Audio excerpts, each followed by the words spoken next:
ये जगह बहुत महत्वपूर्ण है, तो मैंने सोचा यहीं से अपनी बात रख। आपकी जिद थी कि मैं गांव में आऊं, और आपकी जिद के आगे, आप तो मालिक है लोकतंत्र में, आपकी जिद के आगे कौन रुक सकता है।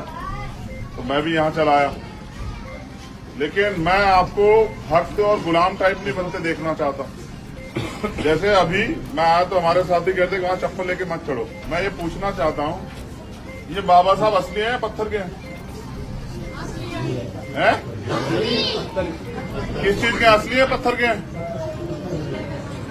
पत्थर का चाहे कोई भी हो, देवी देवता हो या बाबा साहब हो, वो आपको कुछ नहीं दे सकते हैं। और बाबा साहब ऐसे व्यक्ति हैं जो खुद ये कह के गए कि मुझे पूजने की नहीं, पढ़ने की जरूरत है।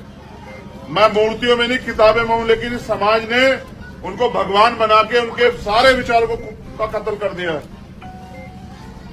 ये दुनिया की वो शख्सियत है जो दुनिया में सबसे ज्यादा पढ़े लिखे व्यक्ति थे। ये पढ़ लिख के हमें अधिकार देके गए।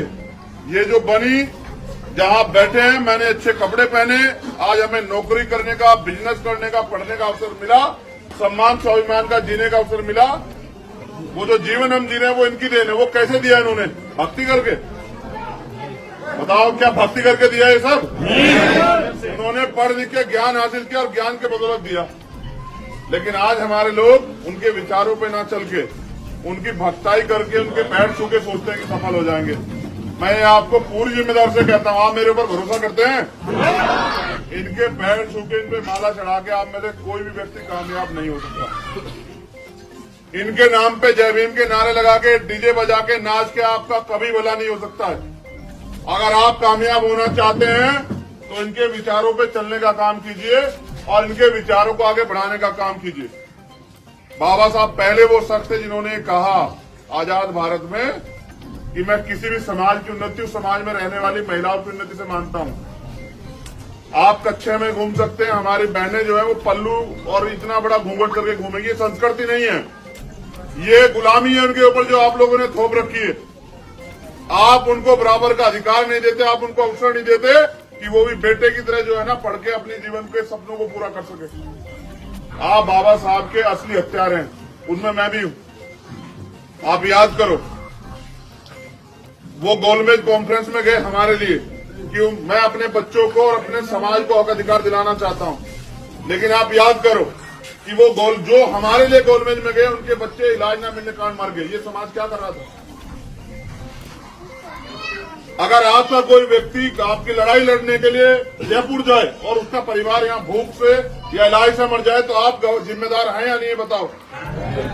तो जिन रहबरों के हमने जीते जी उनके बच्चों को वो मरे और हम लोग तमाशा देखते रहे, आज उनके जाने के बाद भी उनके विचारों कत्ल कर रहे हैं। मैं आप नौजवानों से कहना चाहता हूँ, क्या तो तय करके, मेहनत करके, ज्ञान लेके अपने पैरों पे खड़े होने के लिए तैयार हो जाओ, वरना इतिहास दोहरा रहा है खुद को।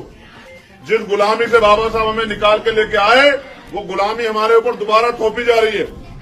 जो पढ़ने का और समान अवसर आपको मिला हर चीज में, घूमने का हो, आने जाने का हो, व्यापार करने का हो या सम्मान से जीने का, वो सब खत्म हो जाएगा अगर डेमोक्रेसी में, लोकतंत्र में आप ताकतवर नहीं हुए।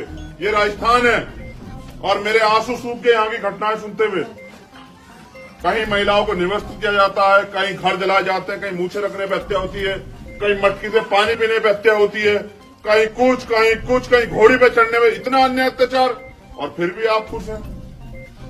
फिर भी आपके चेहरे पे बिल्कुल भी उदासी या कोई भाव नहीं है। बाबा साहब ने कहा, इन्हीं बाबा साहब की बात कर रही, तो पत्थर के मैं ओरिजिनल बाबा साहब जो कहा उसकी बात कर रहा हूं कि अगर आप अन्याय सहते सहते मर जाते हैं तो आपकी आने वाली पीढ़ी गुलाम पैदा होगी। अगर आप अन्याय के खिलाफ लड़ते हुए मरते हैं तो आपकी आने वाली पीढ़ी उसका बदला जरूर लेगी। और उन्होंने कहा, अन्याय करने वाले से अन्याय सहने वाला ज्यादा दोषी होता है। अन्याय वो कर रहे हैं और आप अन्याय सह रहे, दोषी बताओ कौन है सबसे ज्यादा? कुत्ते को भी अगर 10-20 बार धुतकार दिया जाए वो भी रिएक्शन कर देता। आप तो ऐसा समाज बन गए हो कि छिदते हो, पीटते हो, अपमानित होते हो, हत्या होती है, अन्याय अत्याचार, जुर्म जाती होते हो, जवाब नहीं देते हो। जब तक आप लड़ना नहीं सीखोगे तब तक ये अन्याय अत्याचार खत्म नहीं होगा। मेरे जैसे 1000 लोग आपका जीवन नहीं बदल सकते, लेकिन अगर आप में से एक भी अपने पैरों पे खड़ा हो जाए और वो संघर्ष करे तो इस गांव का नहीं, इस जिले की तकदीर भी बदल सकता है। कब तक? अभी मैंने एक साथी से पूछा आते हुए, मैंने कहा क्या करोगे? तो कह रहा कि मैं तैयारी कर रहा हूँ नौकरी की। अच्छी बात है, वो अपनी जिंदगी बदलना चाहता है, लेकिन वो नौकरी करके करेगा क्या? सिर्फ अपने परिवार का भला। अगर वो सामाजिक नहीं है, अगर वो अपने समाज के दुख दर्द को नहीं जानता, नहीं समझता, उनके लिए नहीं कुछ करना चाहता, तो उस नौकरी से अपना पेट पाल सकता है, समाज को आगे नहीं बढ़ा सकता। तो इसलिए मैं आपसे कहता हूं नौजवान साथियों, मुझे भी पूजना बंद करो। मैं आपको पैर छूने वाला समाज नहीं, पैर पकड़ने वाला समाज नहीं, पैरों पे खड़े होने वाला समाज देखना चाहता हूं। और पैरों पे नहीं होगा।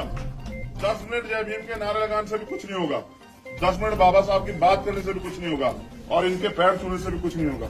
मैं ये कह रहा हूं, जो आपके यहाँ सबसे ज्यादा विद्वान हो, 1 साल के लिए उनको इनके पैरों में बिठा दो। बताओ अगर उसको 1% भी ज्ञान मिल जाए, लेकिन इनके लिखी एक किताब को पढ़ के देखो तो आपको पता लगेगा कि उनके 4 बच्चे कुर्बान हो गए।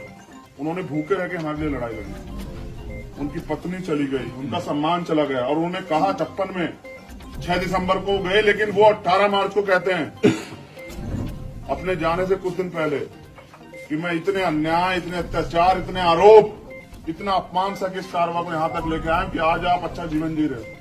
अगर आप इसको आगे नहीं ले जा सकते तो उसको पीछे मत जाने देना।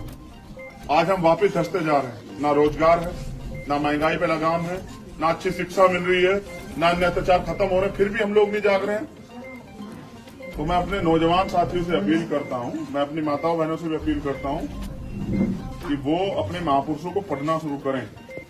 माँ सावित्रीबाई फुले को पढ़ें, माँ रमाबाई को पढ़ें, माँ फातिमा शेख को पढ़ें, माँ झलकारी बाई को पढ़ें, माँ अवंतिकाबाई लोधी को पढ़ें। वो अपनी माँओं को, असली माँओं को, नकलियों को तो इतने साल से पढ़ रहे हो। हाय गाइज, हमारे चैनल को आप ना सब्सक्राइब, फॉलो, कमेंट और लाइक करिए। हमारे ना गांव में कोई नहीं चाहता है कि हम लोग आगे बढ़ें, और बात है। और तो सब सोच रहे हैं कि हम पीछे ही जाएं, पर आप लोग दूसरे गांव के हैं तो सपोर्ट करिए प्लीज़। मैं आपसे विनती करती हूँ, पैर आपके पड़ती हूँ मैं। प्लीज़ देखिए छुटकी कितना रिक्वेस्ट कर रही है, आप लोग प्लीज़ हम लोग को फॉलो करिए, थोड़ा सा सपोर्ट करिए, बस थोड़ा सा, इतना सा सपोर्ट कर दीजिए, बस हो जाएगा। सभी लोग तो हम लोग आगे बढ़ जाएंगे। हाँ यार।